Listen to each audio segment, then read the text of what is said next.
My name is Mike Haymond. Some of you know me from the watch community and maybe even the past episode or two of Gray and Patina videos.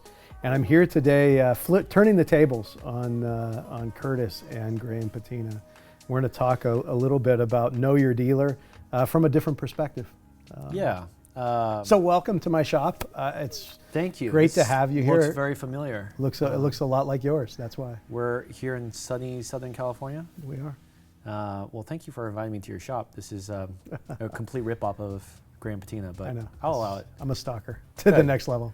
I think this is an interesting piece because we're so familiar being in your seat, talking with other dealers and other respected people in our trade, that I don't think we even had a chance to really talk about kind of where we're going, what we're doing, and you know, having especially a client and friend.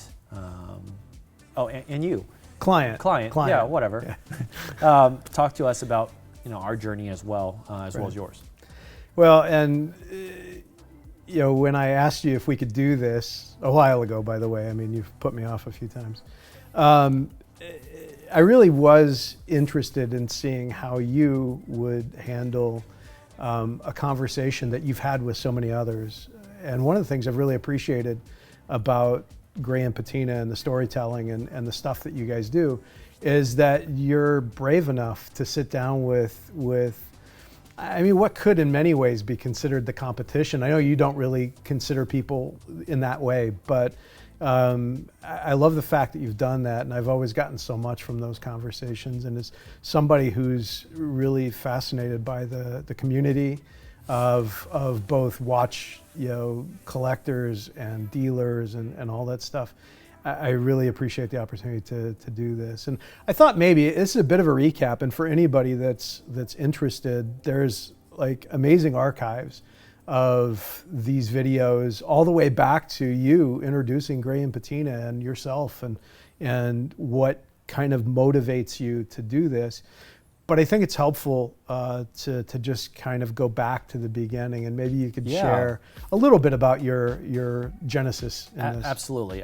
And to bring up the first topic you brought up was why we have this dialogue with other peers in our space, and it's honestly, we could not be in the position we're in without them and without this community, not just dealers, but knowledgeable clients, knowledgeable enthusiasts in their space, because this doesn't happen in a vacuum.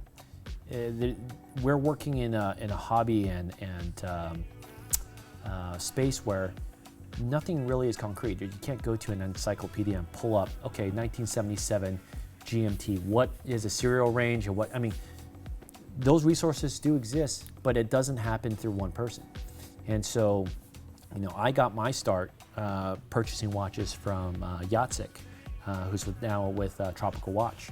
And so part of the reason for having this dialogue is not only just to share knowledge, but just to also try to give people an idea of other respected people that they should probably look into. We're definitely not the only game in town, and we certainly don't claim to be the only one-stop shop you can buy vintage watches from. Other dealers have specific knacks, like the Davidoff brothers, huge Speedmaster fanatics. Adam from Meant to Watches, he's really into bird law. I don't know where you guys degree, but top-notch spotted finch expert, Southwestern region. So yeah, do you have this card? I need some information. He's on a know your name basis, so I'll plug you in. Thank you. But for us, we've had a chance to kind of just talk about the start of Gray and Patina and how we're trying to carve out our niche within this watch space. There's certainly a lot of places to buy watches, eBay, Craigslist, pawn shops, authorized dealers, etc. But I think what we were trying to build is not just finding watches, because that's the fun part, right? Finding, archiving, and trying to understand where these pieces came from. The hard part is not only letting them go and selling them, but I think trying to tell a narrative and do it justice. And I'll touch upon a story, because this question I get asked a lot. The question is, what's the one watch you regret selling? And for Maynard and I, only one watch comes to mind. And it's not because we had to let it go, because, truth of the matter is, if we're running a business, all of them have to go at some point, just to fund the adventure of finding the next one, right? But this one watch came by way of a pawn shop out in Naples, Florida. And it was the most perfect Maxi Mark I 5513 Submariner. What was very interesting about it is not just the condition it was kept in, but on the back of the case back, it said Cat K Tuna Tournament 1978. I remember this watch. And so it was one of those watches where, you just look at it and you're like, there's just enough nugget of information to see where this, this road would lead. And some of our best finds have started just because of a curiosity, right? So we tracked this watch down to a detective, a police officer that passed away in the line of duty. The son, he found it too painful to hold on to the watch, so he pawned it off to a shop in Florida. Cat K was this private members only island in the Bahamas, and famous for really the start of big game tuna fishing. Right. So this is an event that was created in the 1930s, and you were talking about the most famous, sportsmen, fishermen, celebrities. You're talking about Hemingway. You're talking about Crazy. The Rat Pack, Sinatra, like the who's who, right? Participated in this tuna tournament. Whether they were good or not, I mean, that's left in the history books. But we tracked this down to a photo in their archive of this trophy in 1978. Sure enough, it had the guy's name on it. Yeah. And so to find this lineage of how this watch came to be, and finally it's in our hands, we sold it and it went overseas. And years later, we found the watch surfaced, but the case back engraving was gone. Really? So, to some people, and this really is our ethos of how we collect, we think that there is a weight to story. There's a weight to things that have traveled and traversed time and traversed hands. We hate to see that kind of disappear. And that to us has always been our greatest loss. Even though we sold it and we thought it was going to a good home eventually, it just, to some collectors, having a perfect unmarked watch was more important to them than understanding that story. So for us, so much of our emphasis now is for the watches that have a story. We really want to archive it. We really want to preserve and be a good steward, not just sell more watches. One of the things that story illustrates is one of the things that I've come to really appreciate about Gray and Patina, and that is the storytelling aspect of what you do. And I want to come back to that in a few minutes. But if you think about the Gray and Patina ethos, I get the feeling that when you tell that story, it's either helped define it or at the very least helps explain some of it. Maybe you could share that with me a little bit more. Yeah, I mean, the name itself, people ask, why is it Gray and Patina? And the name itself lends itself to Gray being typically the watches that we try to uncover, or steel, or right. Some type of metal. And not just obviously the material, but there's something that happens to that metal, right? So the patina aspect of having an age or finding that beauty that happens only through time and only through wear. Right. So our ethos really is to chase watches of substance. It's not necessarily the rarest watch that gets our attention. Certainly that is sometimes a prerequisite to a good story, but it's sometimes finding the watch. There was one watch that we found, an amazing new old stock watch, and that most of those new old stock watches are not necessarily our cup of tea, because right.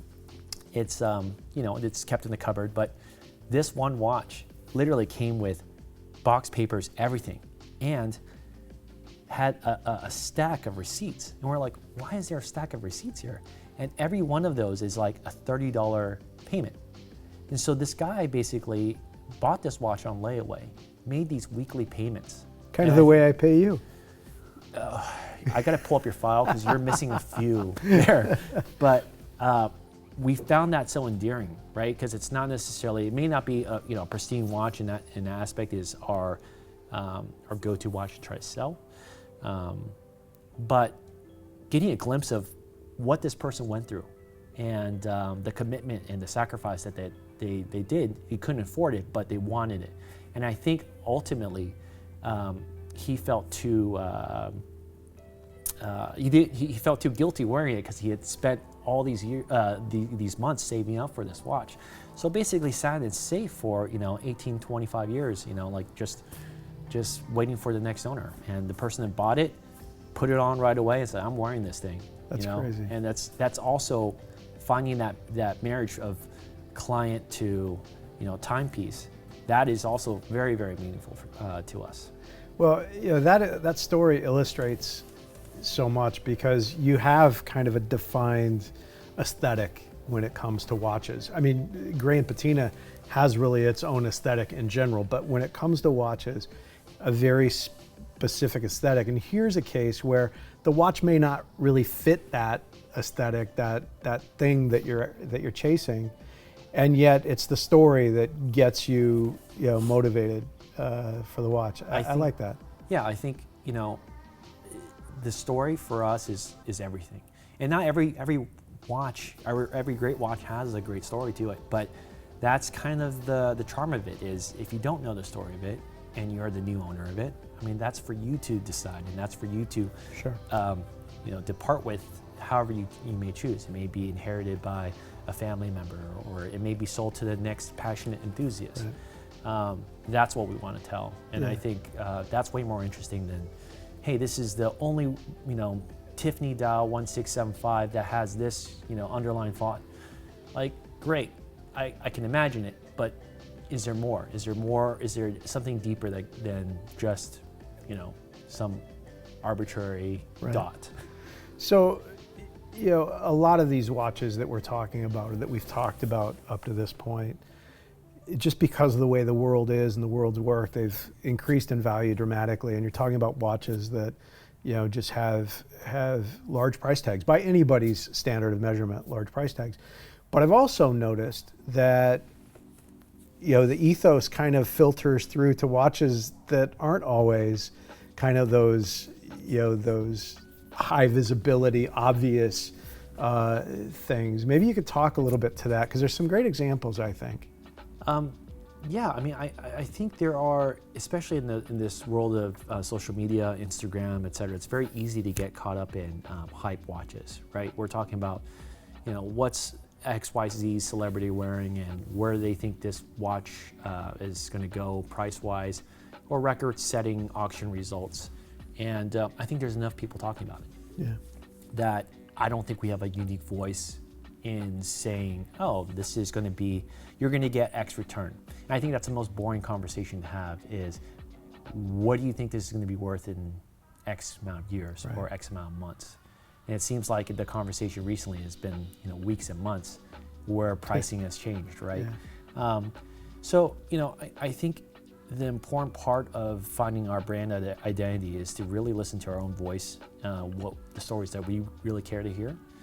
And for us, we've been on this kind of passionate hunt for some just random watches. The Seiko Scuba Pro is one, and it's been something that not a lot of people know about. It doesn't cost a lot of money, but if you own one, I have an idea of the type of person you are, if that makes sense. Yeah. You don't have to really say much more. And for us, that's always been kind of the type of watches that we want to get into. Yeah, that's fantastic. So shifting gears a little bit, there's, along with this ethos, there's an experience. Mm-hmm. Every time I interact with you, with Maynard, I come away with a certain feel from that interaction. And one, it's just warmth and friendship and love. But the other part of it is, it goes back to that ethos and back to Gray and Patina. And how would you describe the if there is such a thing, the Gray and Patina experience, right? We've talked about the ethos, but what about the experience? I mean, I know what my experience has been. Yeah, I think it's been a weird journey in trying to figure out how do we sell watches, right? So much of this has always been very impersonal in the sense that you're interacting with some person online, they're somehow trusting enough to send you money through a bank wire, and you send them a watch overnight. And although that is the majority of how we do business, I like to also explore and think about like my best purchases. They've never been on Amazon. They've never been inside of a mall. My best finds, I'll tell you, my giddiest moment and most guilty moment I've had was traversing the back alleys of Shibuya in Japan. And obviously I was looking for watches, but I stumbled across Yeah. I stumbled across this vintage shop, and I'm like, oh yeah, there might be some Rolex or Datejust in there. And I'm going through it, and there is this Louis Leathers jacket, which Louis Leathers is the oldest leather motorcycle jacket company in the UK. And this is from a pristine example from the 70s. It's an Avia Kit Monza jacket. And I'm just looking at it, and I'm like, $2,000. Okay. Well, I'll probably never come across it again, so I might as well try it on. And as soon as I slipped it on, I'm like, oh God, it fits. And I was in no mood to spend $2,000 on a jacket, but it's one of those things where perfect place, perfect time. Yeah. And I knew if I walked out of that door, I'm never seeing that jacket again. Right? And whether it's intentionally or unintentionally, that's just the way the universe works.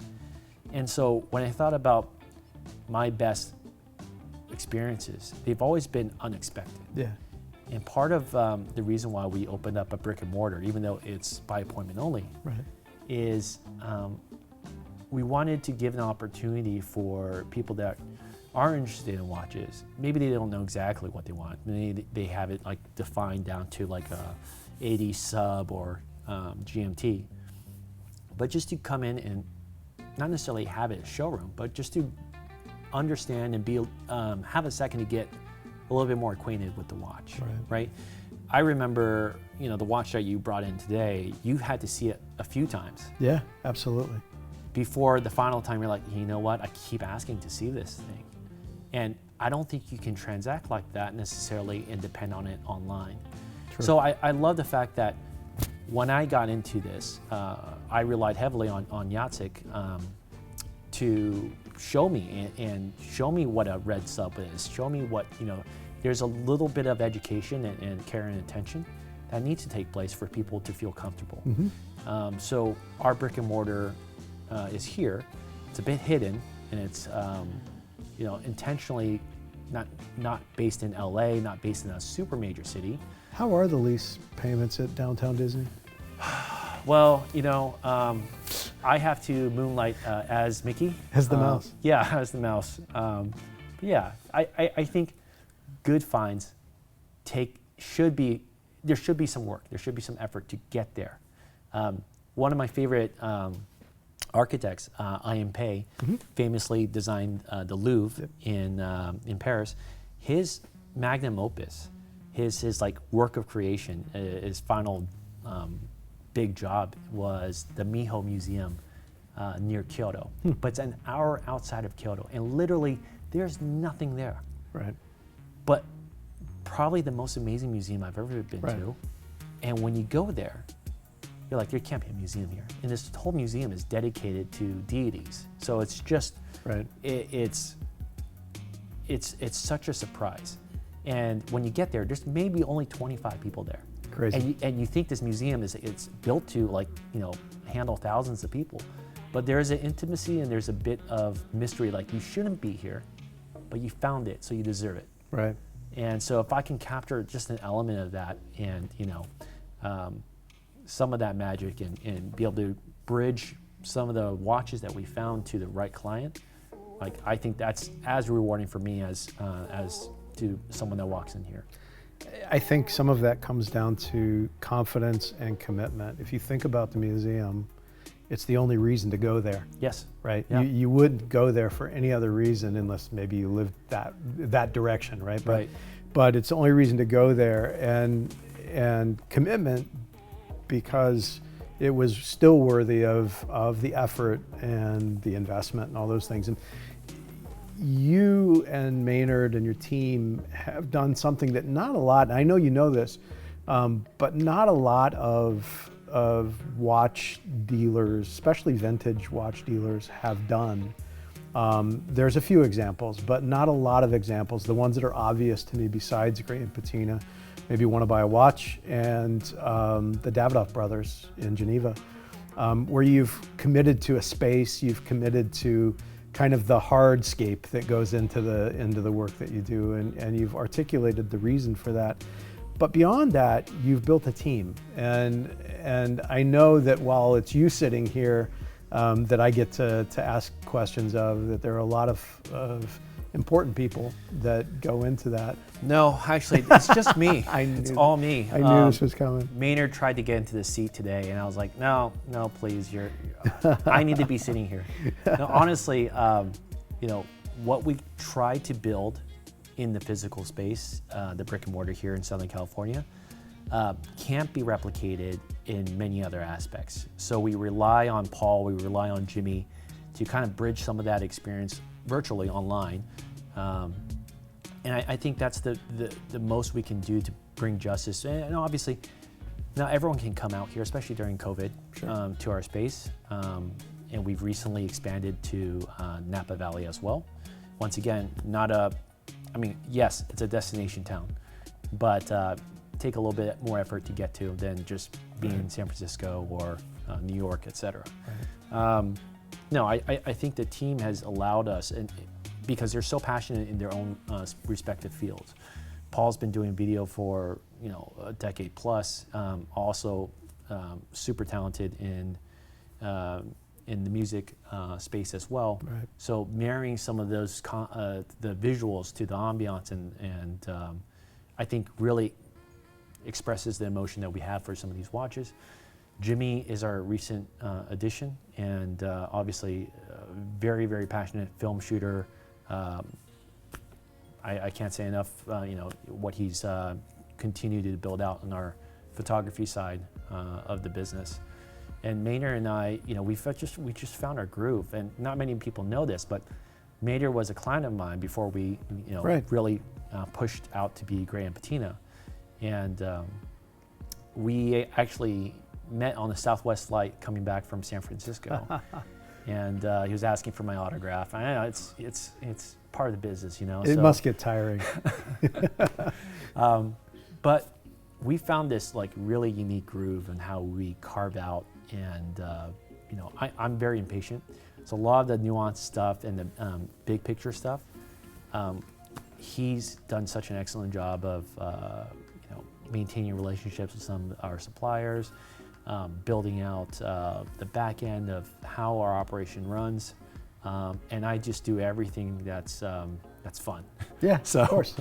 So I'm in a very lucky position. But I think the investments that we've made, obviously picking up inventory, picking up Sure. watches, finding the resources, nothing really comes in comparison to the team that we've built. Yeah, you mentioned that, and I think about a few things.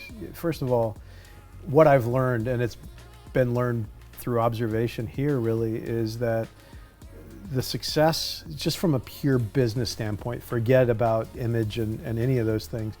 Purely from a business perspective, the success of this business is built on buying. It's not built on selling anything. It's really built on buying, and so you guys have teamed up in a way that you've formed those relationships and those contacts throughout the industry and really beyond to acquire the right watches. And so I see Maynard obviously highly involved in that, and then I think to Paul and to Jimmy, and you look at the photography work, the video work, all the stuff that's done, and it's not just good, and this is not me just, trying to get a discount on the next purchase.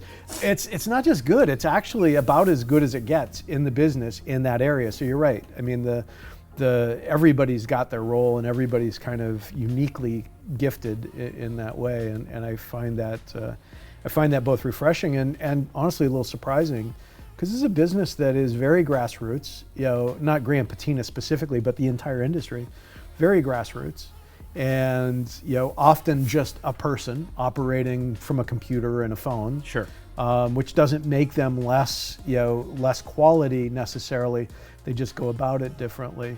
But I've always been really impressed by the way everybody does what they do here. I think, there is, operating a small business, everyone has to wear a lot of hats, but these guys really specialize in what they do. Yeah. And I think there is something to be said going the opposite direction. Instead of being a jack of all trades, really carving into your craft and getting into know exactly how they want to express their art. Yeah.